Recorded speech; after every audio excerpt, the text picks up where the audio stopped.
आज की क्लास में हम पढ़ेंगे कल से आगे। पिछले वीडियो में हमने पटवार प्री के लिए जो प्रश्न 2015 में पूछे गए थे उनके हल किए। पूरा पेपर सॉल्यूशन हम नहीं कर पाए, इसलिए अब इसका सेकंड पार्ट लेकर आ रहे हैं। हम सेकंड पार्ट में कोशिश करेंगे बाकी बचे हुए सारे प्रश्नों का विस्तार पूर्वक हल करें। और आपको इस पेपर की अगर पीडीएफ चाहिए तो हमारे डिस्क्रिप्शन, हमारी वेबसाइट suryakoti.com का लिंक दिया, वहाँ पे जाकर आप इसको डाउनलोड कर सकते हैं। और इस वेबसाइट पर पटवार से संबंधित या फिर अदर कोई भी राजस्थान स्टेट या फिर ऑल इंडिया वैकेंसी का कोई भी इसके बारे में जानकारी चाहिए तो आप उस वेबसाइट पर जाके सर्च कर सकते हैं। चलिए शुरू करते हैं। देखिए हमारे कल से आगे हमारा प्रश्न है 0.4 का क्यूब प्लस 0.6 का क्यूब अपॉन में 0.4 का स्कोर माइनस 0.4 इंटू 0.6 प्लस 0.6 का स्कोर। देखिए हमने कल भी इस टाइप का प्रश्न किया था। इस टाइप के प्रश्न हमने देखा था, यहाँ पे हमने ए मान लिया, यहाँ पे हमने बी मान लिया, तो क्या हुआ A cube plus B cube upon में क्या है A square minus A B plus B square. इस प्रकार के प्रश्नों को हम सीधा डायरेक्टली कुछ ही सेकंडों में कर सकते हैं। यानी कि इस प्रश्न का आंसर क्या होगा, देखिए हमारे पास ए प्लस बी होगा, क्योंकि नीचे वाला A square minus A B plus B square क्या हो जाएगा, कट जाएगा। तो हमारे पास देखिए ए प्लस बी, इसका क्या हो जाएगा आंसर 0.4 प्लस 0.6, यानी कि इसका आंसर क्या हो जाएगा 1 हो जाएगा। देखिए इसका सॉल्यूशन आगे दिया हुआ, हम इसके सॉल्यूशन की बात करें। देखिए इसका सॉल्यूशन इस प्रकार है कि यहाँ पे A cube plus B cube दिया, तो हमें A cube plus B cube का फॉर्मूला लगाना क्या होता है, ए प्लस बी कोष्टक A square minus A B plus B square. तो इससे क्या हुआ A square minus A B plus B square बट्टे में भी ये सेम लिखा हो तो आपस में क्या कट गया। तो इस प्रकार हमारे प्रश्न का आंसर क्या होगा ए प्लस बी इक्वल टू 1। अब देखिए इसमें एक इस प्रकार के प्रश्न एक और तरीके से पूछ जाते हैं, जिसमें हमें दे रखा होता है ए क्यूब माइनस बी क्यूब नीचे दे रखा होगा, सॉरी ऊपर अंश में, और हर में यहाँ पे जहाँ पे यहाँ पे माइनस था, माइनस की जगह यहाँ पे क्या दे रखा प्लस दे रखा, तो क्या हो गया A square plus A B plus B square. इस प्रकार हमें प्रश्न दे रखा होगा। तो हमारे पास देखिए A cube minus B cube का फॉर्मूला होता है A minus B A square plus A B plus B square. ये आंसर हर में सेम आ गया तो कट गया। तो यानी कि अगर इस टाइप में प्रश्न आए तो इसका आंसर क्या होगा, हमारे पास ए माइनस बी होगा। देखिए अगला प्रश्न हमारा इस प्रकार है कि वायुयान हवाई पट्टी से सीधी दूरी 1170 मीटर है। एक वायुयान की हवाई पट्टी से सीधी दूरी कितनी 1170 मीटर है। वो हवाई पट्टी से थीटा कोण बना रहा है तथा साइन थीटा इक्वल टू कितना है 12/13। तो वायुयान की हवाई अड्डे से क्षैतिज दूरी ज्ञात करनी है। देखिए हम कैसे ज्ञात करेंगे, हमारा सॉल्यूशन और डायग्राम देखिए। जैसे कि हमारे पास यहाँ पे हवाई पट्टी है और यहाँ से थीटा कोण बनाते हुए यहाँ पे हमारा विमान उड़ रहा है, और विमान कितनी ऊंचाई पर उड़ रहा है, यहाँ से हवाई पट्टी से सीधी दूरी 1170 मीटर है। अब देखिए हमें पूछा कि हवाई पट्टी से उसकी क्षैतिज दूरी की मत ज्ञात करनी है, तो हमें ये वाली दूरी ज्ञात करनी पड़ेगी। अब देखिए इसमें यह भी पूछ सकता है कि विमान की जमीन से सीधी ऊंचाई ज्ञात कीजिए, वो भी हम ज्ञात कर लेते, लेकिन हमें पूछा केवल हवाई पट्टी से क्षैतिज दूरी ज्ञात करनी। तो हम क्या करेंगे, साइन थीटा बराबर हम जानते हैं कि लंब बट्टा कर्ण होता है। तो यानी कि हमारे पास लंब का मान तो हो गया 12 और कर्ण का मान कितना होंगे 13। हमें क्या चाहिए, आधार चाहिए, कि हमारा आधार ही है। तो आधार का मान कैसे ज्ञात करेंगे, हमारे पास आधार स्कोर होता है अंडर कर्ण स्कोर माइनस लंब स्कोर। तो हमने कर्ण यानी 13 का स्कोर कर लिया, माइनस 12 का स्कोर। 13 का स्कोर हमारे पास कितना है 169 माइनस 144, तो हमारे पास क्या बच गया 25 अंडर में। तो हमारे पास आधार का मान कितना है +5। वैसे अंडर 25 का मान प्लस माइनस 5 हो जाए, लेकिन हम केवल 5 ले रहे हैं क्योंकि दूरी हमेशा पॉजिटिव होती है। अब देखिए ये आने के बाद हम एक फॉर्मूला जो बार बार लगा रहे सेम बट्टा सेम इंटू जो ज्ञात करना उससे गुणा कर लीजिए, वो क्यों लगा रहे इस बार वापस देखिए कि हमारे पास ये वाली दूरी दे रखी 1170 मीटर और उसका अनुपात में मान कितना दे रखा है 13। तो ये तो हो गया सेम बट्टा सेम इंटू जो ज्ञात करना उससे गुणा कर लीजिए। हमें क्षैतिज दूरी ज्ञात करनी तो हम किससे गुणा कर लेंगे, 5 से गुणा कर लेंगे। देखिए ऊपर वाला सेम तो होगी रियल वैल्यू जो परसेंट दे रखी है, नीचे वाली जो अनुपात से आई है और उसको हमने 5 से गुणा कर लिया। इस प्रकार इसको काटने पर हमारे पास क्या है 450 मीटर, यानी कि वायुयान की क्षैतिज दूरी कितनी है इसकी हवाई पट्टी से 450 मीटर। अगर यहाँ पे ऊंचाई पूछता तो हम इसको यहाँ पे 12 से गुणा कर लेते, 12 से गुणा करने पर हमारा पास आ जाता 1080 मीटर। इस प्रश्न का आंसर हो जाता। चलिए अगला प्रश्न देखते हैं हम। अगला प्रश्न हमारे पास इस प्रकार है कि 3 संख्याएं 5:7:9 में इसका एलसीएम दे रखा है लघुत्तम समापत्ति 1260। तो हमें ज्ञात करना है कि सबसे बड़ा नंबर कौन सा होगा, यानी 9 का मान कितना होगा। तो हम इसको कैसे करेंगे, देखिए हमारे पास रेशो दे रखा 5:7:9 और लसा दे रखा हमारे पास 1260। तो उसको ऐसे सॉल्यूशन करना है सिंपल तरीके से। करने के लिए तीनों नंबर को गुणा कर लीजिए, क्योंकि एलसीएम कम से कम इनका मल्टीपल तो आता है, तो हमने गुणा कर लिया 315 है। अब देखिए हमारे कम कितना पड़ रहा है, तो वो निकालने के लिए हमने 1260 में भाग दिया 315 का। आप या फिर ऐसा भी कर सकते हैं 5:7:9 सीधा लिख दीजिए, जिससे क्या होगा हमें गुणा नहीं करना पड़ेगा और सीधा हम काट सकते हैं, और टाइम की क्या होती है, बचत होती है। यही हमारे क्या टाइम बचाने के फंडे होते हैं। अब इसमें भाग देंगे तो हमारे पास कितना है, यहाँ पे 4 आ गया। उत्तर कितना आ गया, यहाँ पे 4। अब देखिए 4 वो आगे संख्या आपस में कट गया, अनुपात संख्या कटती है, तो यहाँ पे देखिए सबसे छोटी संख्या हमारे पास क्या हो गई, 20 हो गई। उससे बड़ी वाली संख्या कौन सी होगी, हमारे पास 28 हो गई। और सबसे बड़ी हमें पूछिए तो हमारे पास सबसे बड़ी संख्या होगी 4 × 9 बराबर 36। इसमें क्या होगी, सबसे बड़ी संख्या होगी हमारी।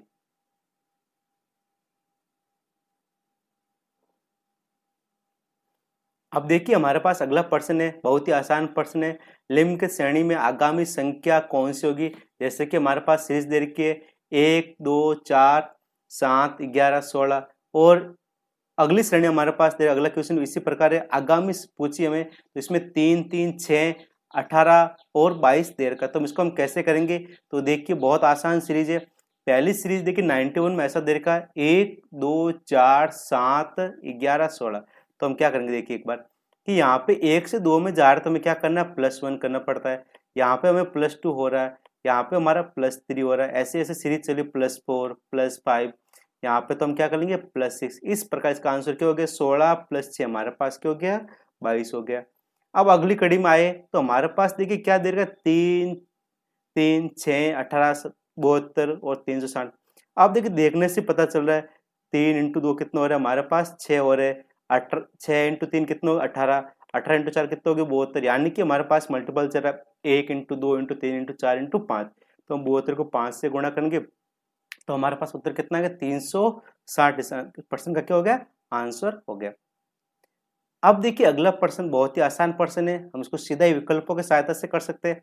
देखिए कि हमारे पास दो संख्याएं जिनके वर्गों का योग कितना दे रखा है, 85 दे रखा है, और उनका गुणनफल कितना दे रखा है, 42 दे रखा है। तो हमें संख्याएं ज्ञात करनी है, और साथ में यह भी दे रखा है कि x बड़ा है y से, और हमें संख्याएं ज्ञात नहीं, कि हमें ज्ञात करना x - y का मान कितना होगा। अब देखिए अगर हम इसको ऑप्शन से जज करना चाहे तो भी कर सकते हैं।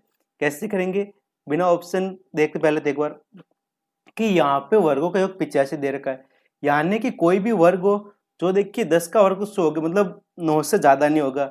अगर मैं एक संख्या लू 9, 9 का वर्ग 81 + 4, 2 का वर्ग कितना हो रहा है, 85 तो हो रहा है। अब देखिए इनके सेकंड कंडीशन काम आ रही है क्या, 9 × 2 कितना होगा, 18। तो यानी कि 9 और 2 तो इसका आंसर हुआ नहीं। तो हम उसके बाद देखिए कि हमारे पास दो संख्याओं को गुणा करने पर 42 कहाँ पाता है। तो हम गुणा करें 6 × 7 कितने होते हैं, 42। तो अब यहाँ पे गुणक देखिए सही हो रहा है कि नहीं हो रहा है। तो 6 का वर्ग 36 + 7 का वर्ग 49, दोनों को योग करेंगे तो हमारे पास कितना आ रहा है, 85। यानी ये वाली शर्त पालन हो रही है। अब देखिए मैं पूछा x - y का मान कितना होगा, तो x y माइनस का मान कितना होगा, 7 - 6, हमारे पास कितना हो गया, 1 हो गया इस प्रश्न का आंसर।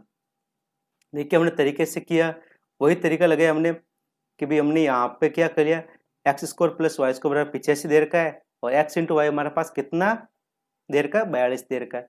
तो देखिए हमने पहला ऑप्शन ट्राई किया यहाँ पे ऐसे करके हमने कि 9 का स्कोर प्लस यहाँ पे 4 का स्कोर, नहीं यहाँ पे कितना आएगा, 2 का स्कोर आएगा। यहाँ पे मिस्टेक होगी, तो हम यहाँ पे 9 × 2 करते कितना आता, हमारे पास 18 आता। तो 9 का स्कोर प्लस 2 का स्कोर यानी 4, 85। और पहली शर्त पालन हो रही थी लेकिन सेकंड नहीं हो रही थी, इसलिए हमने इस ऑप्शन को क्या कर दिया, गलत कर दिया। फिर हमने 7 और 6 लिया, तो 7 और 6 से लेने पर हमारे दोनों समीकरण क्या हो रही, संतुष्ट हो रही। अब देखिए हम इसको ऐसा नहीं करना चाहिए, पूरे प्रॉपर तरीका वो भी आसान है। तो हम क्या करेंगे, ये वाला देखिए x - y का स्कोर क्या होगा, हमारे पास x² + y² 2xy। हमारे पास x² + y² का मान कितना है, 85 दे रखा है, 2 अपनी जगह आ गया, और xy का मान कितना हो गया, हमारे पास 42 हो गया। तो 42 को हमने 2 से गुणा किया, कितना है, 84 आ गया। तो 85 में से 84 गया, हमारे पास कितना बच गया, 1। एक इसका मान है x square minus y square का मान एक आया, तो इसको हटाएंगे तो हमारे पास एक्स वाई का मान कितना हो गया, एक्स माइनस वाई का मान हमारे पास क्या हो गया, एक हो गया। बहुत आसान प्रश्न था। अब देखिए अगला प्रश्न, आपको बस घड़ी की बेसिक जानकारी होनी चाहिए। अगर बेसिक जानकारी होगी तो इस प्रश्न को हम आसानी से कर सकते हैं। क्या लिखा हुआ है, यदि घड़ी की मिनट वाली सुई किस पर 12 पर है और घंटे वाली सुई इस प्रकार है कि वो 120 डिग्री का कोण बना रही है। मिनट वाली सुई से घंटे वाली सुई कितना कोण बना रही है, 120 मिनट का। हमें पूछा है कि अभी समय कितना होगा, 4 ऑप्शन दे रखे, तो चारों ऑप्शन में से कौन सा होगा वो अभी हम देखेंगे। देखिए मैंने आप यहाँ पे 4 घड़ी इसलिए बनाई आपको समझाने के लिए।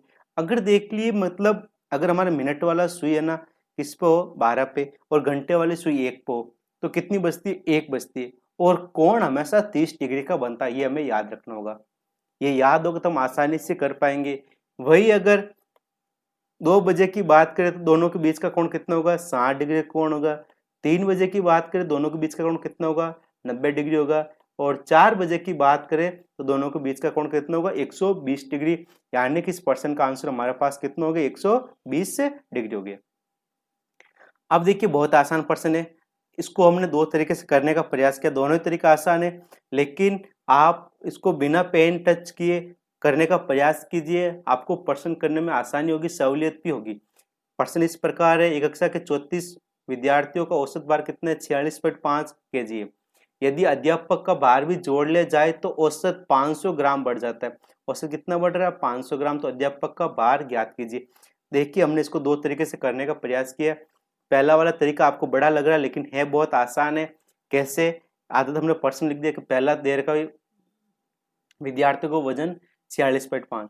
अब देखिए हम मान लेते शिक्षक भी है, कम से कम देखो वजन बढ़ा रहा है तो कम से कम 46 किलो का तो हो गया, 46.5 किलो का हो रहा है।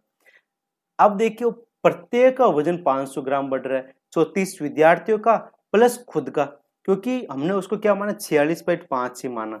तो देखिए औसत बढ़ रहा है मतलब सबका होगा औसत, तो यानी कि 34 प्लस एक शिक्षक 35 का वजन कितना बढ़ा रहा है, 500 ग्राम बढ़ रहा है।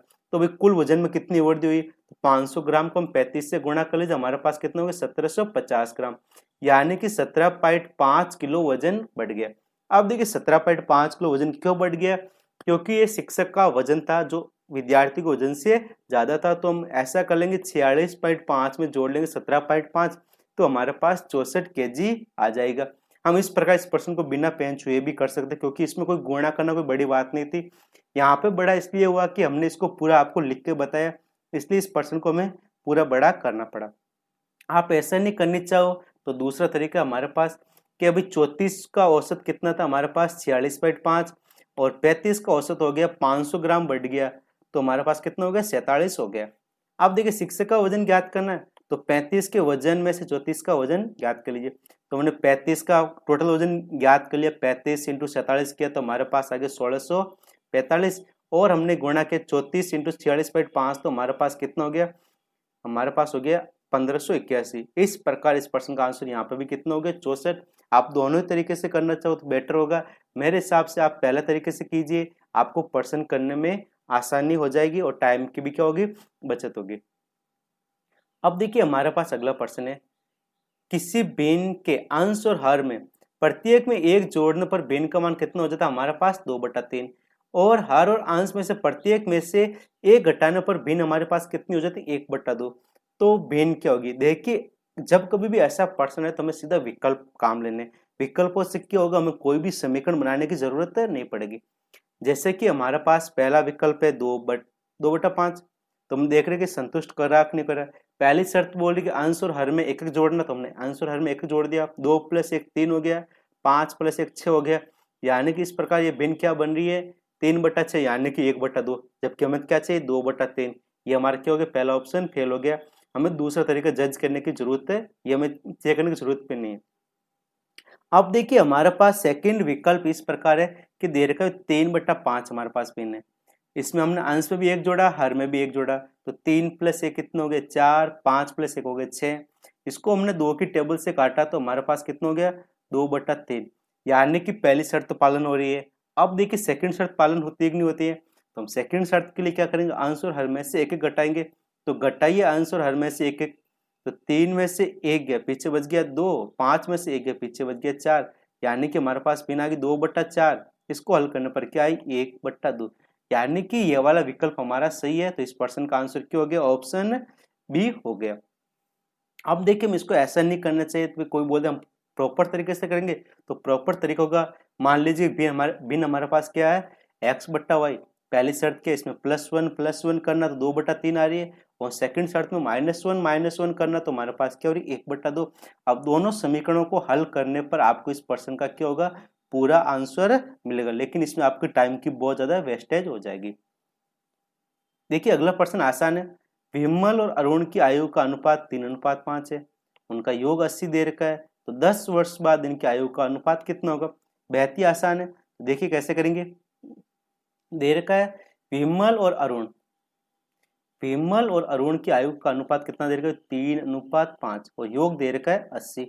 तो इनकी दोनों की आयु कितनी होगी, बहुत आसान, निकालने का तरीका कि टोटल है उसमें भाग दे दें योग का, तो हमारे पास योग कितना 3 + 5 8 आ रहा है। तो वरुण की आयु हमारे पास कितनी होगी 30 वर्ष, और अनिल की आयु हमारे पास क्या होगी,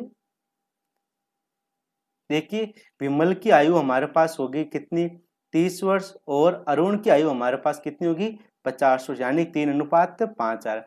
अब देखिए 10 वर्ष बाद दोनों की आयु में क्या होगी 10 की वृद्धि होगी, तो विमल तो हमारे पास 30 का था 40 का हो गया, और अरुण था हमारा 50 का था, कितना हो गया 60 का हो गया।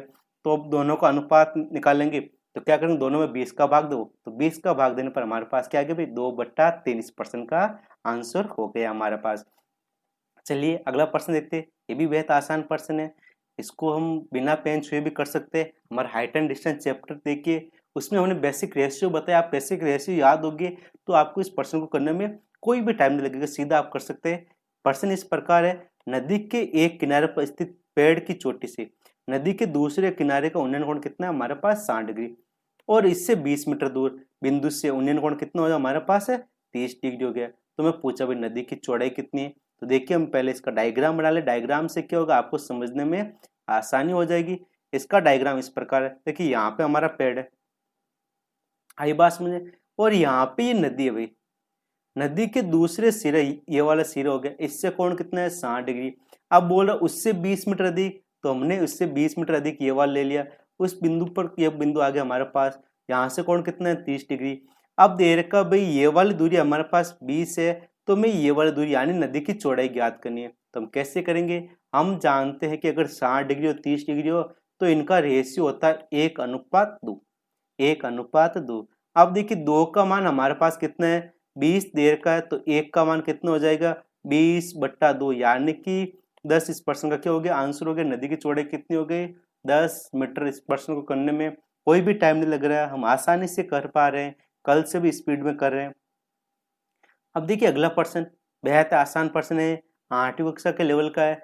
क्या दे रखा है 3 की घात 1/9 इंटू 3 की घात 2/9 इंटू 3 की घात 3/9, इसको गुणा करना है 9 की घात x लिखा बराबर में, तो हमें x का मान ज्ञात करना है। कैसे करेंगे, चलिए एक बार देखिए वापस, प्रश्न लिखा है 3 की घात, वो हमने वापस लिख दिया। अब देखिए हम क्या करेंगे, आधार समान होने पर हमेशा हम ध्यान रखना घातों का क्या करते हैं हम योग कर लेते हैं, जिससे क्या होगी टाइम की बचत होगी, और ये एक प्रॉपर तरीका है। और इधर हमने देखो 9 को लिख दिया हमने 3 का स्कोर, 3 का स्कोर मतलब 9 हो गया, x अपनी जगह, इस प्रकार ये कितना हो गया हमारे पास से 2x हो गया। अब देखिए हमारे पास एक तरफ तो आगे भी 3 की घात 6/9, और दूसरी तरफ आगे हमारे पास 3 की घात 2x, तो क्या करेंगे, यानी इसका मतलब क्या हुआ कि ये दोनों आपस में क्या है बराबर है। अगर आधार समान है तो घातें भी क्या होगी बराबर होगी, तो हमने इसको इस प्रकार लिख दिया कि 6/9 बराबर है हमारे किसके 2/3 के, तो हमने 2 का पक्षांतर कर लिया, और इसको हल करने पर हमारे पास आंसर कितना हो गया 1/3 हो गया। या फिर इस प्रश्न को ऐसा ही कर सकते हैं हम, 6/9 को पहले हम काट के लिख दे भाई, इसका मतलब तो हम 2/3 लिखेंगे, और इधर 2 तो ही है, तो 2 से 2 कट गया, तो हमारे पास x का मान कितना हो गया 1/3, इस प्रश्न का क्या हो गया आंसर हो गया। अब देखिए अगला प्रश्न क्या हमारे पास, अगला प्रश्न थोड़ी लैंग्वेज चेंज कर ली, बाकी बहुत आसान प्रश्न है। क्या दे रखा है कि 3 वर्ष पूर्व ए की आयु और बी की आयु का औसत कितना था भाई 18 वर्ष था। और वर्तमान में सी के साथ मिलने पर आयु कितनी हो जाती है हमारे पास से 22 वर्ष हो जाते हैं। तो सी की वर्तमान आयु ज्ञात कीजिए। देखिए पहले पूरे प्रश्न को समझना, क्या दे रखा है 3 वर्ष पहले ए और बी का औसत कितना दे रखा 18, तो वर्तमान में औसत कितना होगा 3 बढ़ेगा। हमेशा ध्यान रखना औसत भी उसी के साथ बढ़ता है जितना हमारे पास उनकी आयु बढ़ती है। तो 3 साल हो गए, 3 साल दोनों 3 बढ़ेंगे तो औसत हमारे पास 3 वर्ष बढ़ गया। तो अभी औसत कितना आ गया 21 वर्ष है ए और बी का। लेकिन इसने सी को सम्मिलित कर दिया, सी को सम्मिलित करने पर औसत कितना हो गया 22 वर्ष हो गया। अब सी की उम्र ज्ञात करनी है तो हम क्या करेंगे, देखिए एक बार कि सी की आयु ज्ञात करनी है तो तीनों के औसत में से ए बी का औसत घटा दे। तीनों का औसत कितना है 22 इंटू 3, पूरी आयु निकाल दी। और यहाँ पे दोनों की पूरी आयु ज्ञात कर ली, ए और बी की कितनी है 21 इंटू 2, तो 22 इंटू 3 कितना हो गया 7 7, 21 इंटू 2 42, दोनों को घटाने पर हमारे पास कितना हो गया 24, यानी कि सी की आयु कितनी होगी हमारे पास 24 वर्ष हो गई। अगला प्रश्न, अगला प्रश्न ध्यान से पढ़ना, क्या देर का राम की आयु अपने पिता की आयु का 6वां भाग है, यानी कि पिता की आयु का 1/6 क्या है राम की आयु वर्तमान में। आई बात समझे। और देर का 10 वर्ष बाद राम के पिता की आयु विमल की आयु से दुगुनी होगी। कोई विमल नाम का लड़का, उससे क्या होगी दुगुनी। और देर का विमल का 8वां जन्मदिन 2 वर्ष पूर्व था, तो राम की आयु कितनी है। तो हमें ध्यान रखना भाई विमल का जन्मदिन है ना 8वां जन्मदिन 2 वर्ष पूर्व था, यानी कि वर्तमान में वो बंदा विमल कितना हो गया 10 साल का हो गया। देखिए हमने कर दिया राम और उसके पिता की आयु का अनुपात 1:6, यानी कि पिता 6 का होगा तो पुत्र कितना होगा 1 का होगा। अब देखिए विमल की वर्तमान आयु 10 वर्ष कैसे आई, क्योंकि इसका 8वां जन्मदिन 2 साल पहले तो 10 वर्ष आ गए। अब देखिए 10 वर्ष बाद राम का पिता विमल से क्या होगा दुगुना होगा, तो हम देखिए 10 वर्ष बाद पहले विमल की आयु ज्ञात कर कितनी आई 20 वर्ष आ गई। और 10 वर्ष बाद राम के पिता की आयु कितनी होगी विमल की आयु की दुगुनी, तो कर दीजिए विमल की आयु की दुगुनी। विमल कितना हमारे पास 20 वर्ष का है और इसको दुगुना कर दे कितना आ गया 40 वर्ष राम के पिता की आयु आ गई।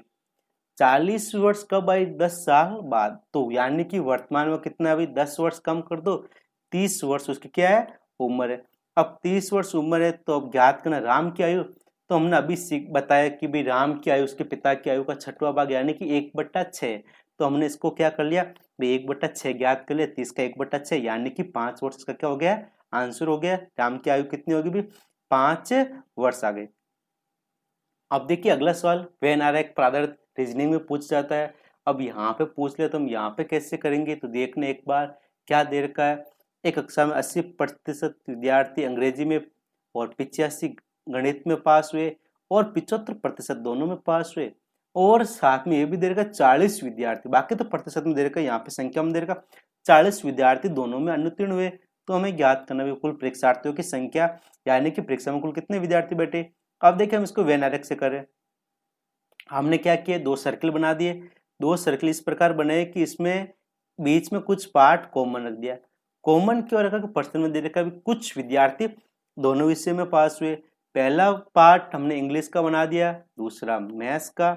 अब देखिए यहाँ पे दोनों में कितने पास हुए 75।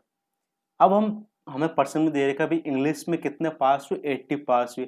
80 में से 75 बच्चे दोनों विषय में पास हुए, तो बच्चे हुए 5 विद्यार्थी किस में आ गए ओनली इंग्लिश में आ गए। और मैथ्स में इसी प्रकार कुल 85 पास हुए, 85 में से 75 तो दोनों में हुए, तो बच्चे हुए कितने हो गए 10 हो गए। इस प्रकार देखिए मैथ्स में पूरे 85 हो रहे और इंग्लिश में पूरे कितने हो रहे 80 हो रहे। 5 + 75 हमारे पास 80 हो गया। अब देखिए हमें पूछा कि कुल कितने विद्यार्थी परीक्षा में पास हुए, तो अभी देखिए हमारे पास कुल कितने विद्यार्थी पास हुए 5 + 75 + 10 कुल 90 पास हुए। तो यानी कि फेल कितने हो गए हमारे पास से 10% क्या हो गए फेल हो गए। अब देखिए वास्तव में हमें दे रखा भी 40 विद्यार्थी फेल हुए, तो वही सूत्र हमारे पास वापस आ गया सेम बट्टा सेम इंटू जो ज्ञात करना उससे गुणा कर लीजिए। तो देखिए ऊपर वास्तविक संख्या जो प्रश्न में दे रखी है 40 हो गया, बट्टे में आ जाएगा प्रतिशत या अनुपात 10 आ गया।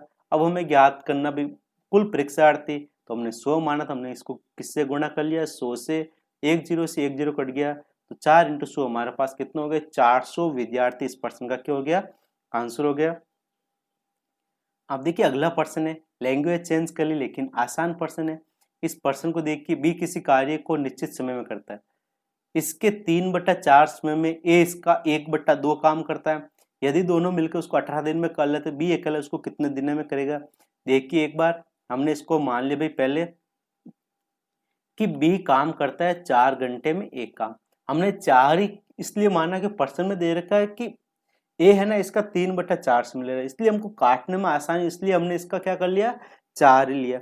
यानी कि बी 4 घंटे में ए काम करता है, तो ए क्या करता है, देखिए 4 का इसको 3/4 समय, तो 4 का 3/4 क्या होगा भाई, 3 घंटे। और 3 घंटे में क्या कर रहा है भाई, आधा काम कर रहा है। देखिए लिखा हो 3 घंटे में उसका 1/2 काम कर रहा है। यानी कि जिस काम को बी 4 घंटे में पूरा कर रहा है, ए उसी काम को 3 घंटे में आधा कर रहा है, तो यानी 6 घंटे में क्या करेगा, ये पूरा करेगा। आई बात समझे? तो हमारा पर्सन बन गया भाई, ए किसी काम को 6 घंटे में करता है, बी किसी काम को 4 घंटे में करता है, काम कब पूरा होगा। अब देखिए यहाँ पे हमने 6x इसलिए माना, 4x इसलिए माना कि हमने यहाँ पे प्रॉपर टाइम नहीं माना। ये तो हमारे क्या हो गया, मानने के बाद रेशियो से आया ना, तो हमने कर लिया भाई 6x और 4x। 6x और 4x का एलसीएम हमारे पास कितना हो गया भाई, 12x आ गया। अब 6x का भाग इसमें दिया तो हमारे पास कितनी बार गया भाई, 2 बार। और 4x का भाग 12x में दिया तो हमारे पास कितनी बार गया भाई, 3 बार। अब देखिए इस प्रकार के प्रश्नों को हम ऐसे ही तो करते हैं भी, यहाँ पे योग कर लो और कुल कार्य में अगर इस योग का भाग देने पर हमारे पास दिन आ जाते हैं। तो हमने भाग दिया भी 12x/5, तो हमारे पास आए भी ए और बी मिलकर कुल कितने दिनों में काम कर रहे हैं। अब प्रश्न में दे रखा भाई ए और बी मिलकर कितने दिन में कर रहे हैं भाई, 18 दिन में। तो हमने 12/5 का कर दिया पक्षांतरण, तो हमारे पास देखिए आंसर इस प्रकार आ गया कि x का मान हमारे पास आ गया, देखिए 18 × 5/12, इसको हल करने पर 15/2 आया, x का मान आया। अब देखिए मैं प्रश्न ने पूछा कि b कितने दिन में करेगा, तो b को हमने क्या माना, 6x, तो हम x की जगह क्या लिख दिए, 15/2 लिख दिया हमने। तो 15/2 लिखा, तो इसको हल करने पर आ गया b इस काम को 30 दिन में करता है और a इस काम को कितने दिन में करता है, 20 दिन में करता है। सॉरी यहाँ पे क्या होगा चेंज, ए इस काम को कितने दिन में कर रहा है, 30 दिन में, और बी इस काम को कितने दिन में कर रहा है, अभी 20 दिन में कर रहा है। हमने लिखने में उल्टा लिख दिया, लेकिन आपको ध्यान रखना है ए 30 दिन में और बी 20 दिन में इस काम को कर रहा है। एक और पर्सन आ गया हमारे पास टाइम एंड वर्क पर आधारित, क्या दे रखा है, ए किसी काम को 12 दिन में कर सकता है, बी ए से 60% अधिकतम है। इसका मतलब क्या हुआ, अगर ए किसी काम को है ना मतलब 100 दिन में करता है तो उसके भी उसका क्या उल्टा होगा। यानी कि अगर मतलब ए की क्षमता 100 है पर डे की, तो बी की क्षमता कितनी, 160। यहाँ पे दिन नहीं दे रही, यहाँ पे क्षमता की बात की है, तो इसको हम कैसे करेंगे, तो एक बार देखिए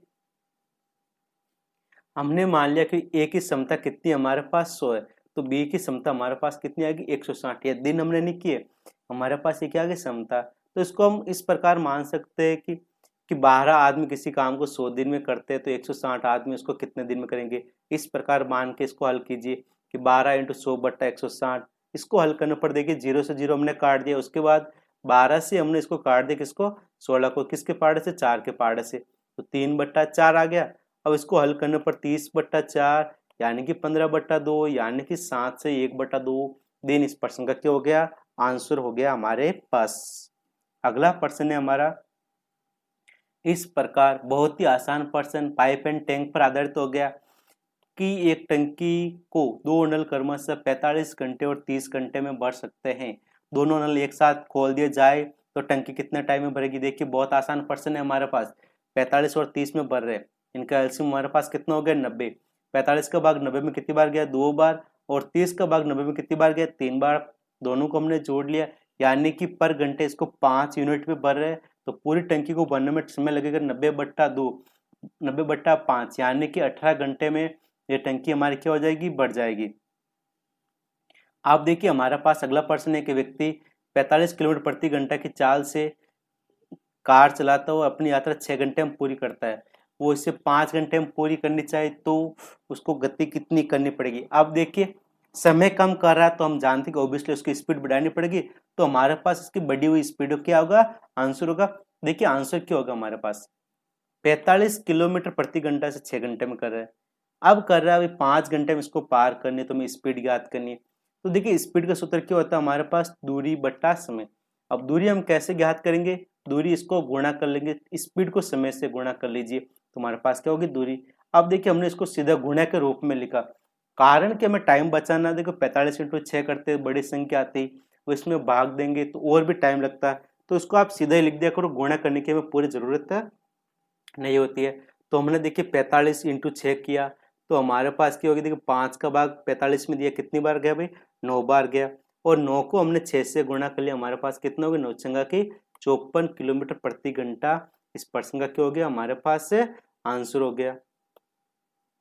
अब देखिए एक बड़ा प्रश्न था, अब कुछ कुछ प्रश्न होते हैं जिनको हमें बड़े तरीके से करना पड़ता है, शॉर्ट तरीके हमारे पास होते नहीं है। दे रखा एक मोटरसाइकिल सवार 39 किलोमीटर की दूरी 45 मिनट में तय करता है, पहले 15 मिनट की दूरी x मिनट में, आगामी 20 मिनट की दूरी दुगुनी चाल से, और शेष दूरी पहले वाली चाल यानी कि x किलोमीटर प्रति घंटा की चाल से चल रहा है, तो हमारे पास x का मान क्या होगा वो हमें ज्ञात करना। देखिए हमने लिख दिया इसको, क्या हुई देखिए पहले प्रश्न में देखकर 15 मिनट में वो चल रहा है कितना x किलोमीटर प्रति घंटे की चाल से, 15 मिनट को हमने घंटे में चेंज कर दिया, 60 का भाग देखिए हमारे पास कितना हो गया 1/4 घंटे। उसी प्रकार हमने 20 को भी हमने घंटे में चेंज कर दिया, 60 का भाग देखिए 1/3 हो गया, और 10 मिनट को भी हमने घंटे में चेंज कर दिया, हमारे पास कितना हो गया 1/60, हमारे पास 1/6 का क्या हो गया घंटे में चेंज हो गया। अब देखिए हमें प्रश्न में दूरी दे रखी 39 किलोमीटर, हम क्या करेंगे इन तीनों चालों से चली हुई दूरियां ज्ञात कर लेंगे और उसको ऐड कर लेंगे, तो हमारे पास इस प्रश्न के आंसर आने की क्या होगी संभावना होगी। देखिए दूरी का सूत्र होता है हमारे पास स्पीड इनटू टाइम, तो हमने गुणा कर ले, देखिए यहाँ पे टाइम कितना है 1/6, इसको हमने x से गुणा कर ले तो हमारे पास कितना है x/6। इस प्रकार 20 मिनट में हमारे पास इस दूरी कितनी है हमारे पास 2x/3, और सबसे पहले 15 मिनट में हमारे पास x/4 दूरी, हमने तीनों को ऐड कर लिया, तीनों का एलसीएम कितना आ गया 12, इसको हल करने पर हमारे पास ऊपर आ गया 3x + 8x + 2x और बराबर 39 तो ये। अब देखिए तीनों को ऐड किया हमारे पास कितना हो गया 13x हो गया, 13x/12 है। अब इसको पक्षांतर कर लीजिए तो हमारे पास x का मान आगे देखिए 36 आगे क्या आ गया 36 किलोमीटर प्रति घंटा की चाल से वो सबसे पहले चलना स्टार्ट हुआ, फिर वो 72 किलोमीटर प्रति घंटे की चाल से चला, फिर वापस 36 किलोमीटर प्रति घंटे की चाल से चला। अब देखिए एक आसान प्रश्न आ गया, एक मनुष्य अपने घर से दफ्तर पैदल 4 किलोमीटर प्रति घंटा से चलता है, वापस साइकिल से आता है 16 किलोमीटर प्रति घंटा से, तो हमें इसकी औसत चाल ज्ञात करनी है। देखिए औसत चाल ज्ञात करने के लिए हमें आसान फॉर्मूला याद रखना होगा, जिससे क्या होगी टाइम की बचत होगी। फॉर्मूला हमारे पास इस प्रकार है कि औसत चाल निकालने की 2xy/x + y, और xy क्या होगी दोनों चाल होगी आने और जाने में, लेकिन इसमें ध्यान क्या रखना होगा दूरी हमारे पास फिक्स होने चाहिए, तो इसमें दूरी फिक्स थी तो हमने लिख दिया 2x की जगह हमने 4 लिख दिया, y की जगह हमने 16 लिख दिया, तो यहाँ पे x + y कर दिया, तो इसका ऊपर गुणा करने पर हमारे पास कितना है 128, और नीचे x + y का मान कितना हो गया 20, और 128 में 20 का भाग देने पर हमारे पास इसकी औसत चाल कितनी होगी 6.4 किलोमीटर प्रति घंटा। इस प्रश्न का क्या हो गया आंसर हो गया। अब देखिए एक आसान प्रश्न, अच्छा प्रश्न, एक व्यक्ति 6 किलोमीटर प्रति घंटा की चाल से एक वर्गाकार मैदान के विकर्ण को 3 सेकंड में पार करता है, ये हमें दे रखा है, हमें मैदान का क्षेत्रफल ज्ञात करना, तो कैसे करेंगे देखिए सबसे पहले हम क्या करेंगे 6 किलोमीटर प्रति घंटा हमारे पास दे रखा है, इसको हम चेंज करेंगे मीटर प्रति सेकंड में, और किसी भी किलोमीटर प्रति घंटा को मीटर प्रति सेकंड में चेंज करने के लिए हमें 5/18 से गुणा करना पड़ता है। 5/18 से गुणा करने पर हमारे पास आ गया 5/3, यानी कि विकर्ण पर कितना चल रहा है 5/3 की स्पीड से चल रहा है। अब देखिए विकर्ण की लंबाई कितनी होगी हमारे पास हुई कि दूरी निकालने तो मैं टाइम को स्पीड से गुणा कर लीजिए, टाइम हमारे पास कितना है 3 सेकंड, और स्पीड हमारे पास होगी 5/3, इसको गुणा करने पर आ गया 5 मीटर, यानी कि विकर्ण की लंबाई हमारे पास कितनी होगी 5 मीटर।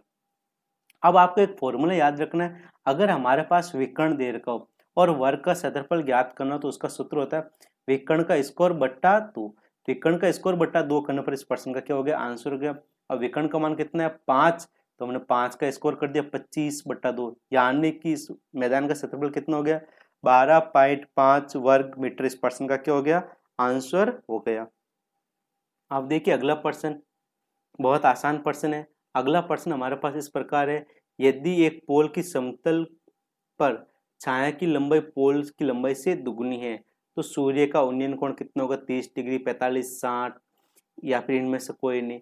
देखिए हमारे पास इस प्रकार है कि ये हमारे पास पोल है और इसकी छाया यहाँ पे दे रखी नीचे, जो क्या इस पोल से दुगुनी है, तो हमने दुगुना कर दिया।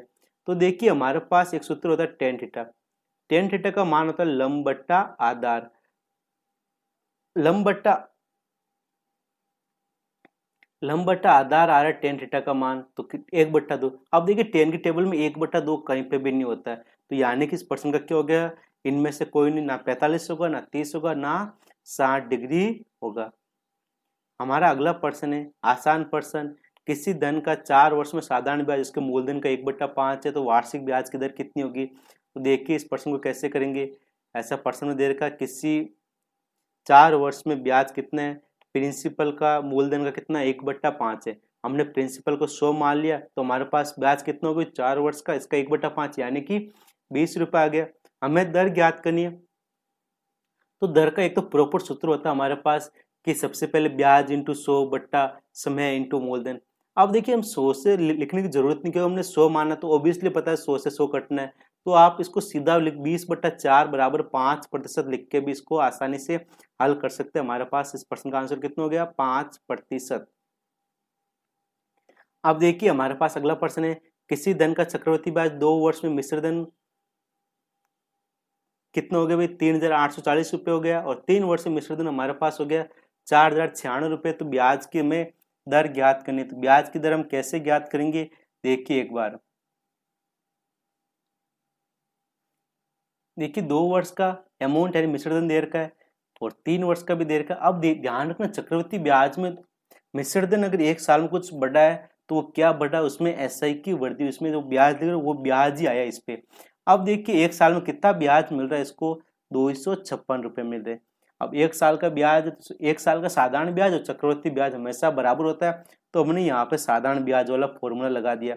क्या लगाया? ब्याज इंटू 100 बट्टा समय इंटू मूलधन। अब समय देखिए 2 से 3 वर्ष यानी कि 1 वर्ष ही हुआ। अब देखिए 296 का भाग हम देंगे 3840 में, कितनी बार गया? 15 बार। और 100 का भाग, 100 में अगर 15 का भाग देंगे हमारे पास दर कितनी होगी? 6/2/3%। इस प्रश्न का क्या हो गया? आंसर हो गया। दर कितनी आ गई? 6/2/3%। अगला प्रश्न, एक व्यक्ति गोलाकार, यहाँ पे गोलाकार की जगह क्या होना चाहिए? वर्ताकार होना चाहिए। 10 चक्कर लगाने में 4.4 किलोमीटर की दूरी तय करता है, तो खेत का क्षेत्रफल ज्ञात करना, यानी कि सर्किल का क्षेत्रफल ज्ञात करना है। तो कैसे करेंगे? देखिए चक्कर लगा रहा है, 4.4 किलोमीटर की दूरी तय कर रहा है, तो यानी कि एक चक्कर में कितनी दूरी तय करेगा? 10 का भाग देंगे हमारे पास कितना होगा? 0.44 किलोमीटर, यानी कि 410 मीटर। हमने इसको 100 से 1000 से गुणा कर लिया, 1000 से गुणा करने पर मीटर में आ गया।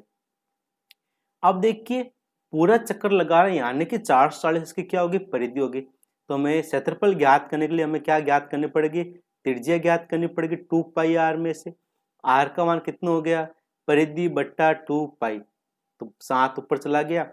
r का मान हमारे पास कितना हो गया? 70 मीटर। इसको हल करने पर हमें ज्ञात करना क्षेत्रफल, तो πr इसको लगाना, r की जगह r का मान रखना, और इसको हल करने पर हमारे पास आएगा एक मतलब 15,400 मीटर। अब देखिए हमें इसमें पूछा है, हेक्टेयर में पूछा है, मीटर स्क्वायर में नहीं पूछा है, तो मीटर स्क्वायर को हेक्टेयर में बदलने के लिए हमें 10,000 का भाग देना पड़ेगा। 10,000 का भाग देने पर हमारे पास क्या हो गया? 1.54 हेक्टेयर। इस प्रश्न का क्या हो गया? आंसर हो गया। अगला प्रश्न है हमारे पास, एक 42 सेमी त्रिज्या के वर्ताकार तार को काटकर उसकी एक आकृति वर्गाकार बनाई जाती है, तो वर्ग की भुजा कितनी होगी?